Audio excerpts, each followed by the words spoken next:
बाप्पांच्या नैवेद्यासाठी अगदी खव्यासारखे चव असणारे हे ओला नारळ रव्याचे मोदक बनवण्यासाठी इथे आपण 2 वाट्या ओला खोबऱ्याचा किस घेतला आहे, 1 वाटी रवा घेतला आहे, पाऊण वाटी दूध घेतला आहे, थोडी वेलची, ड्रायफ्रुट्स आणि तूप घेतला आहे।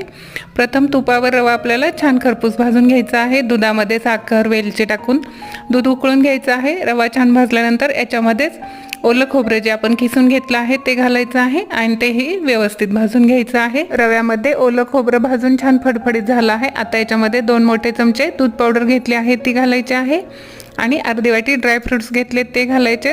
दुधामध्ये थोडी साखर, वेलची विरघळून घेतली आहे तेही घालायचं आहे। एकत्र चांगलं परतून घ्यायचं आहे। जास्त फडफडीत बनवायचं नाहीये, मोदक वळता येतील एवढा ओलसरपणा ठेवायचा आहे। नंतर मोदकाच्या साच्याला थोडंसं तूप लावून घ्यायचं आणि मोदक वळून घ्यायचे आहेत। आपले खवा न वापरताही अगदी खव्यासारख्या चवीचे ओला नारळ आणि रव्याचे मोदक बाप्पांच्या नैवेद्यासाठी तयार आहेत।